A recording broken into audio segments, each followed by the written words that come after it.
But yeah, that's the episode. It's literally this, and we get this revelation what's going on behind the scenes, which you kind of know already. It's like, oh yeah, because the Avas aren't really robots; they're some kind of being that they created from Adam, I believe. Yes, and yeah, and it's got a human soul in it. I wonder who. We'll get that in the next episode. So, episode 20. Episode 20 of The Shape of Hearts and Humans, aka Weaving a Story 2 Oral Stage. Directed by Masuhiko Otsuka and written solely by Hideaki Anno. And boy, does he go full Anno in this one. Yes, he does. With his physical form absorbed by Ava Unit 1, Shinji drifts through an introspective state, again contemplating his mission and role as a pilot. Meanwhile, Ritsuko and Nerve desperately attempt to recover him. We have a new cast member in this one as well. Yui Ikari. Shinji's mother. Yeah. Played in the Japanese version by Megumi Hayashibara, Kim Sevier in the ADV dub, and it is unknown who is voicing her in the Netflix dub. Come on, Netflix. Come on, Netflix. You are hurting this woman's career, whoever she is. Angel appearance, none. It just recaps. It's just the recaps from the last one. Like, technically, you see a couple seconds of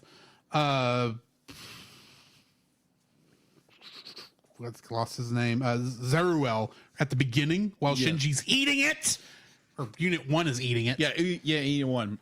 Eat it one? Unit 1 is eating him. Yeah. No, Angel. But that's the closest we get. Yes. And the Fly Me to the Moon in this one is as a B4, and it's instrumental that's led by the piano. Wow, this has got some weird end of 2001 A Space Odyssey vibes. Just a little bit. And I want to thank you for warning me. You're welcome. Actually, this time about don't you want to become one with me? Don't you want to become one with me? Oh my gosh. This whole sequence with Shinji, I'm going, what is, I get what's going on. Yes. I understand the symbolism. Yes. What is going on? You know, that feels like I understand what's going on, but I don't know what's going on. Right. You know what I mean? Uh-huh. It's like, okay, so he's obviously talking to the Ava, which, okay. Or is the Ava talking to him? Hang on. Let's go ahead and cut this tear this Band-Aid off. Yes. It's painfully obvious the Evangelions are captured angels, or come from angel material that the humans have somehow messed with and contain the souls of people who are obviously connected. Unit 1 is obviously Shinji's mother. Unit 2? Unit 2, as we don't know yet, though more than likely, I bet it's Atsuka's mother. Unit 1. 0, on the other hand, I'm assuming it might also be Yui. Yeah. Because apparently Gendo wanted to, if he had a daughter, wanted to name her Rei. Mm-hmm. What? Yeah, a little weird. Just a little. You know, right before we started going through Evangelion, I showed with you Evangelion Abridged. Oh, yeah. Yeah. And I did not get half the joke. No, you didn't. I was like, oh, which has become painfully obvious. So I've been cloning Rei for centuries, or however long. Yeah. And we won't go into the other line that he said he did with his dead wife. Oh, no. But, oh my gosh. Anyway, Gendo, you sick bastard. I will take the word, because he is a very sick. I'll say he's a sick puppy. Yeah. To use your terminology. Yeah, sick mother puppy. Sick mother puppy. I don't know if I'm going to keep that in there, actually. Just keep that. Keep that. I hope my parents aren't watching. You're welcome. But Anyways, yeah, this episode is a lot of introspective, mind warping stuff. Oh, just wait until a couple episodes later, bud. Oh, dude, I've already seen The Oscar episode. Let me put it this way: Netflix has A warning? no. Let me talk. Thumbnails in Okay. front of each episode, Okay. and the last one does have a ton of rays in it. Yes.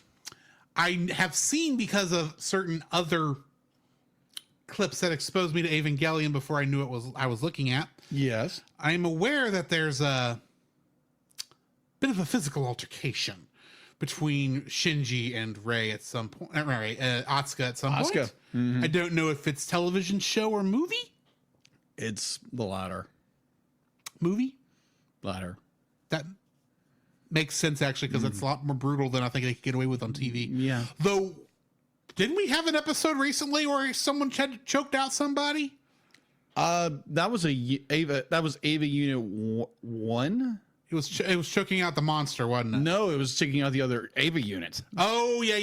Yeah. That doesn't count as being bad because that's two robots. Yeah. doing it. Yeah. It's the same reason why Samurai Jack could be so bloody because they weren't cutting up humans, they were cutting up robots. Exactly. Somehow that's better. Yeah, because like you have this episode where it's like Shinji is interacting with the Ava, aka his mother, Painfully obviously. obviously. And it's it's like we have this information and be like, oh, Gendo killed his. Oh, that can't be true. Blah blah blah blah blah. Be like, you'd never know with Gendo, the sick puppy. I just realized something from earlier, but we're going to move on. Okay. We're going to move on. Yeah, so this episode is more. I guess it's trying to figure. People are trying to figure out Shinji. So- Like Shinji wants to run, but he knows he can't. Here's Okay, the thing. what's the thing? A couple episodes ago, we had the one where he was dealing with the one with the Derek C, the shadow angel. Oh, and he yeah. had that scene in That there where he scene's was in it. talking to that angel. Mm-hmm. That, I think, I thought the artsiest I thought it was going to get. Oh, no. Until this episode. And I'm watching it and going, okay, this is the kind of pretentious bull honky I was really expecting from this show. Oh, just wait. Oh, good night. Because it's painfully obvious when you're watching this. While the angel is showing, the Ava is showing Shinji the women in his life and using that to kind of get into his head to make it join with it. I'm still sitting there going, that's your mother. Yeah, Shinji, you are almost as bad as your father. Not that he knows it yet. No, but he doesn't. But so I'm going there. It's like, I get that you're wanting Shinji to fully bond with you because I'm guessing Shinji fills a hole in the Ava's soul or something. I guess I don't know. I don't know. But I'm still watching going, Yeah, I it's get messed it. up. I don't get it. I get it. I don't get it. I get it. I don't get it. And now I'm beginning to worry if I'm not beginning to worry. I kind of already know that "Fly Me to the Moon" as the series finale theme song, as the ending theme. That was not just chosen randomly. No, listen. That's there. Though the moon is going to be a thing that's going to come up. I just know because she got Rey spinning upside down in that closing in front of the moon, and I'm going, and it's been painfully obvious. There's a connection between Rey and the moon, And then Atsuka's still being a jerk. And you know, I'm just going to be thankful for the fourth children, whatever his name is. What is his name? Toji. I'm thankful that he is in the hospital right now because he didn't have to put up with any of this nonsense. Without a leg. He doesn't have a leg.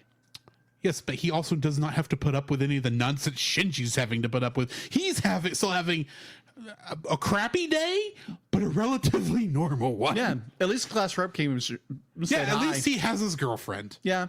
Who hasn't quite admitted their boyfriend girlfriend yet. No. Yeah, this is a really weird episode, and like they're trying to use the experiment, trying to pull his soul back. It's not working, and who helps him? Masato. Yes, and Masato pulls him back into reality. And well, I will say I do like that scene where they finally get the plug open, the entry plug open. Yeah. His plug suit he somehow manifested because he wasn't wearing the plug suit when he went into it in the last episode. But somehow they even say this, that he manifested his plug suit somehow in the LCL fluid. And she's crying over this because it's the closest thing she has to a body at this moment for Shinji. Yeah. Because honestly, she's been more of a mother to him, been more family to him than anybody else in this show has been. Yeah. For one reason or another. Sick puppy Gendo. Yes. And then Shinji apparently decides he wants to live and just falls out like without apparel on. No, well, of course he doesn't have a on. She's holding his plug suit. Don't want to know where his school uniform went. That's true. But he just plops out there, and for some reason there was a weird sound effect with it, at least in my version. Yeah. Where it's like all I heard was a splash. Like, it was a splash. And the camera goes, it's like, oh look, buck naked Shinji. Fly me to the moon. Oh, good night. Yeah. And I don't mean the one in the sky. Oh my god. Oh god. We got mooned. Yeah. Anyway, and then of course for life. And then of course we get the end of this episode where Masato has a late night rendezvous. Oh my gosh, yes. With Goober Boy, whose name I just lost the name. Goober Boy. I forgot his name. I'm sorry. The quadruple agent in the this quadruple agent, yes. Because he's working for everybody. Yes. And Koji. Yeah, not Toji. Ryoji. Yeah. Ryuji. Kaji. Kyoji? Kyoji, yeah. Kyoji. Yeah, Kyoji. And And something to do with a pill. And you're welcome. They saved some budget in the animation on this scene. Just a little. Because they didn't even put bubbles in the beer. No, they didn't. Because if they did that, it's like, well, this would still feel like a scene that's alive and not just, why do I have to listen to them doing this and stare at a glass of beer that's obviously not going to get drank? Again, you're welcome. Evangelion, you sick puppy. Hideaki Anno, you sick puppy. Oh, it gets worse later on. I can tell you're depressed while making this. Uh-huh. Yeah. Anyway. Yes. That was episode 20. There's what? 6 episodes left? Roughly, maybe. And then the end of Evangelion? Mm-hmm. I'm sorry. I'm going to have some thoughts when we get to end of Evangelion because I am going to get it all out in that episode. I'll tell you right now. 6 episodes left. Yeah, 6 episodes. 1, 2, 3. Yeah, 6 episodes. 6. But I'm just going to tell you right now, this is going off the deep end, and I am now really looking forward to the more simple, wholesome fun of Spy Family. I told you this was a messed up series. I knew it was a messed up series before we got started. Mm-hmm. I am now understanding how messed up it is. Because I'm like, just wait till the movie. Oh, barnacles. A lot of orange juice. That is see, here's the thing. When I said that line originally, Yes. I was literally thinking, okay, it's Evangelion is obviously an allegory for growing up, and this was the loss of innocence, we'll say. Yes. To use a nice word for it. Oh my gosh. Yeah. When this show started, when we were watching, I thought, okay, I'm probably a little off. This is more going to be about, you know, being a man, being brave, not running away from your troubles. There's going to be some other stuff coming up there, sure, but that's maybe. And the more closer and closer we get to the end, you know, my original thought is seeming more and more accurate about what that is in reality symbolically. You know? Yes. On that note, Yes. next episode, Yes. I think, I could be wrong here, we might be getting some lore Maybe. with the birth of Nerve. Nerve. Nerve. Nerf. Nerf. Nerf. Nerf. Nerf. The Gendo and the Ava. I don't know. No, wait. Gendo is obviously the braid. Who would be Pinky? Shinji. What is his assistant's name? Oh, I can't remember. Oh crap. I don't remember. Either or. I'm gonna have to make that parody. But yeah, we got the birth of Nerve and then Staying Human as our next 2 episodes, 21 and 22. 6 episodes left. Hey, 7 total episodes of emotional damage. And just wait until we do the rebuild films. Just saying. Eventually. Eventually, we'll get there. I've already seen 2 of them, so I kind of know. I've seen all 4 of them. They're funky. But that being said, bear in mind what I said when I get around to watching, when we get to End of Evangelion. I'm not just watching End of Evangelion. I'm watching the other half too. That's just a recap of the whole show. Yeah. Why? Good animation. Because A, good animation, and B, I will probably want a recap of exactly all the nonsense that I just watched. Yes. So, Because they're both on Netflix. that's true. So I remember, I don't know if you sent me this or someone, I saw it somewhere, but someone sent me this like a Dragon Ball Z abridged poop spoof scene of a certain scene from the movie itself. And it was all about ice cream. And I was like, oh, dear Lord, no, don't do that. Moving on. Yes, moving Join right us along. next Oh my week gosh, for no. the Super Mario Brothers Yes, movie, which will be a yes. far more fun time yes. than Evangelion's going to And be. then we're going to go back back into the Evangelion. emotion damage. Just, Again, you're welcome. Fly me to the frickin' moon.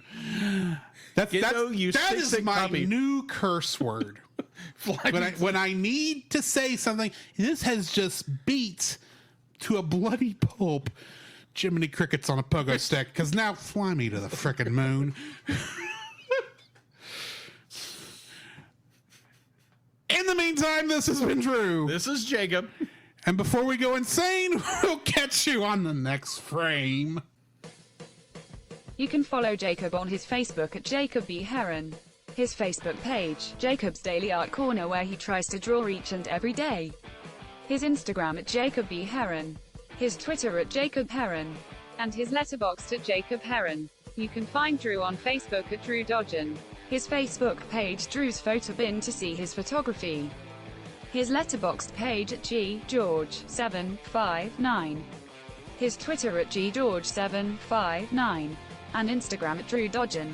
You can like us on Facebook at the Cellcast Podcast. On Twitch at the Cellcast Gaming. On YouTube at Cellcast. On Twitter at cast_cell. The Cellcast can be found at Apple Podcasts, Google Play Podcasts, Stitcher, Spotify, or anywhere else fine podcasts are downloaded from. Please rate and review us where you found us, and also on Podchaser. Email us at thecellcastpodcast@gmail.com. The Cellcast is a proud member of both the Pop Americana and Culture Box media networks. For more information, please see the link in the description. Our theme song is Drop and Roll by Silent Partner. And remember, that's Cell with a single L.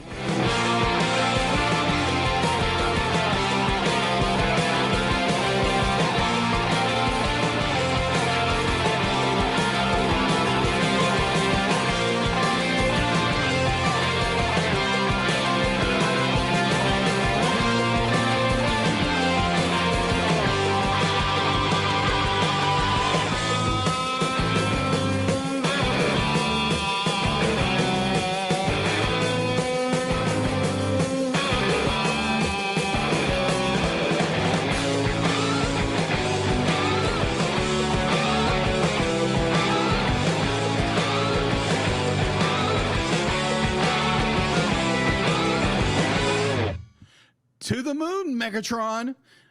But Shinji, nerve. No. Point. Okay, that's the end of the episode. Yes. So y'all didn't hear us when we had the sound down while the thing was going, but I realized I need to re-record our intro to the episode really quick. Okay. I'm only going to go through to the end of the hello and welcome. I won't go into joining me today. I'm just going to re-record that part of it.